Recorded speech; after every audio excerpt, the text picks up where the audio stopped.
Welcome to Project Car Media and welcome to the last RSX video. In this video, I'm going to be showing you guys the before and after comparison from when I first bought the car to its current state. I'm also going to talk about cost, how much I buy the car for, how much I put into all the parts, and what my budget was originally. And I'll also tell you how much I'm listing it for.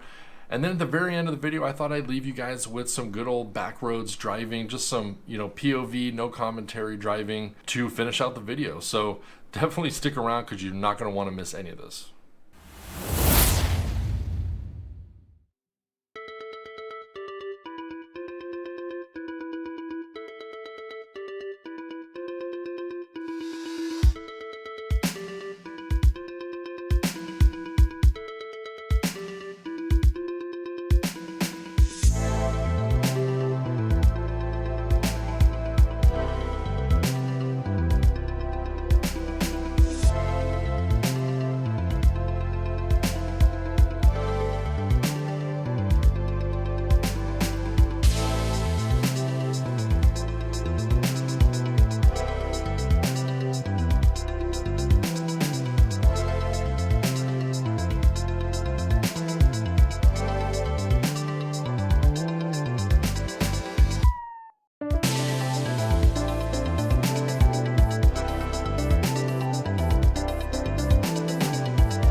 All right, well, there you have it. What do you guys think? Post down in the comments what you think of the crazy transformation that the car took from when I first got it to its current state. I still, looking at it, I can't believe that it turned out so nice. Everything, it looks like a completely different car, but it still runs great, just like it did when I first got it. Now with that out of the way, I want to go over cost. Now I know a lot of you guys have been waiting for this video to go over the cost of things. I'm sure you're curious how much I bought it for, how much I put into the car, what my budget was, etc. So without further ado, let's go ahead and get into that. All right, and here we go. Now this is my little spreadsheet that I've been keeping. This is something that I did for the 200SX as well, and as you can see, I kept all of the costs here, and you can see the total for each thing. So let's just start off from the top and just we can go through each item. So my original plan when I saw this car at auction was that I remember seeing these RSXs go for, in my area, go for anywhere between $7,000 and $15,000 depending on miles and condition and stuff like that. So I thought, well, if I can get it for a decent enough price, there should be plenty of room for me to do, to restore it and still make some money on the car. So I ended up getting the car at auction for $2,000. I had to pay a $360 fee for the auction fee, and then it cost me $348 for my license and registration. So my total for the car itself was $2,708. Now, after I bought the car, before I did any mods to it or restoring it or anything like that, when looking back, I probably should have just parted the car out. After seeing what these engines and transmissions go for, especially transmissions that have no grinds like mine, I probably could have made my money back plus a lot more if I would have parted out the engine, the transmission, the interior, stuff like that. I probably could have made more money on it, but it was my next project for the channel, so I did not go that way. So after I got the car, obviously, as you saw in the first video, I cleaned it out. I didn't actually put my time in here, but I spent about 5 hours of my time cleaning out that car, cleaning out the mouse poop, cleaning out all of the dirt and hair and stuff like that. So that took me about 5 hours of my time. The other thing that took a lot of time that I put on here is installing the suspension. Now that probably took me another, probably around 5 hours or so to do the suspension, take the old stuff out, put the new stuff in, maybe even longer.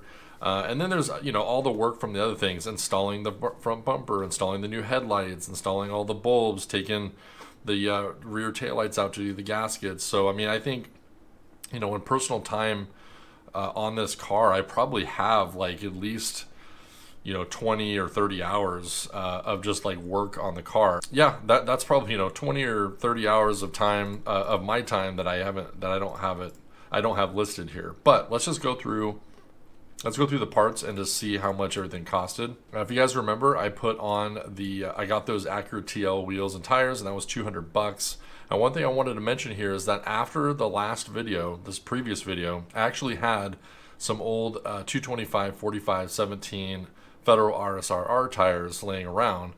And I actually spent $100, which I mentioned down here. I spent $100 swapping those tires onto the TL wheels just to make sure that howling noise I was hearing, which is probably wheel bearings, was not the tires. So currently I have the TL wheels, but I have the Federal RSRR tires now. You know, the headlights were $129. You know, everything, nickel and dime stuff, cabin air filter, thermostat, spark plugs, taillight gaskets. The LED bulbs is one of the biggest expenses because I got them for everything: taillights, brake lights, reverse lights, license plate lights, headlights, turn signals. You know, so that cost about $122. The DC intake was actually pretty cheap at $160. The Raceland coilovers, like, again, they were about $439. And if you watch that video, you remember me saying that I actually paid $100 more than those other ones. So the other ones were Max Speeding Rod is the company name, and they were about $340 for the adjustable one. So for the price, I think these coilovers are good. I've been driving around for a couple hundred miles on them now, and they're stiff, but for the price, I think they're really good. Obviously, I had an alignment done after my suspension. That was over at Peak Innovation Motorsports. I had some camber bolts, the new OEM lip that went along with the new bumper, which was, you know, $430. That was probably the one thing that I was really hesitant on buying, was the new bumper, because, you know, I didn't want the detail to go bad and then the new bumper like really stick out. But fortunately, you know, with the detail, the new bumper matches right up with the paint, and it looks fantastic. I also did buy a pen of the Nighthawk Black Pearl touch-up paint. The exterior detail was about $350. That was like with tip and everything. And then, you know, the last couple things are the tie rod ends and the tire swap. So between all those parts, I was into about $2,438. So total, I'm into the car for about $5,146. So not too bad. Definitely within, you know, profit range. And if I needed to sell a car for what I have into it, I think I could definitely do that as well. All right, and so with that, I decided to list the car for $7,000. I think that's a good price point. You know, it does have a lot of miles. There are a couple things that need to get fixed, but I installed a lot of new parts. I had it detailed, and so it's definitely on the lower end of what these cars are going for, just because it has high miles.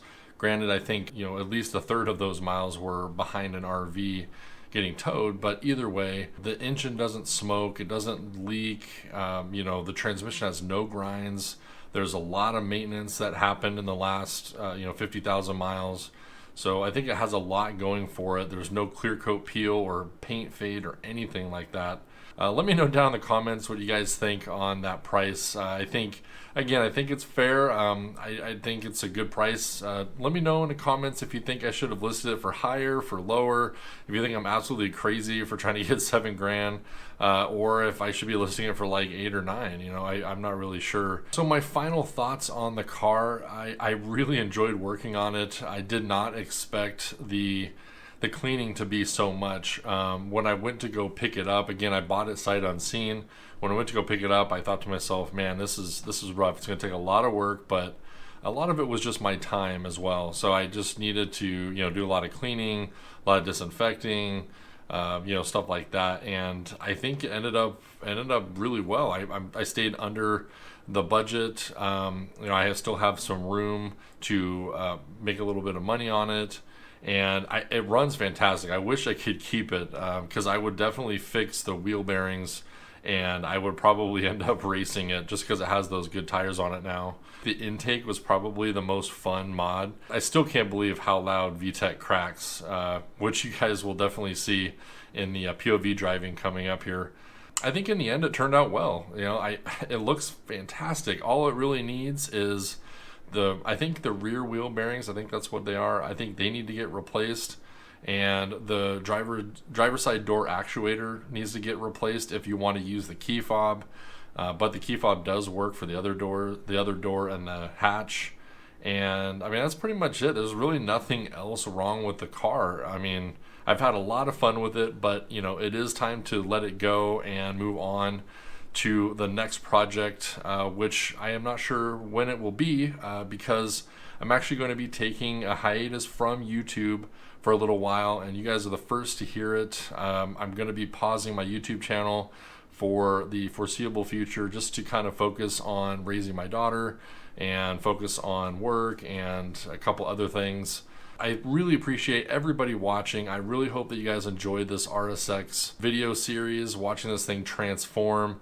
And I really appreciate everybody who continues to watch my videos every time I release them. And I really wish I could keep doing it, but at this time right now, things are just too busy, and YouTube is going to have to take a pause for a while to focus on family and other things. In the meantime, while I'm on hiatus, go ahead and check out Legit Street Cars. There's another channel called Simple Builds, SMPL Builds. He's pretty cool. I do watch Hoovie's Garage, Speed Academy, and then there's another guy named Dustin Williams. He does car stuff.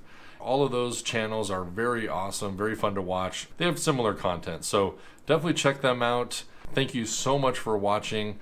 I hope you enjoyed this video series, and we'll catch you guys on the next video, whenever that'll be.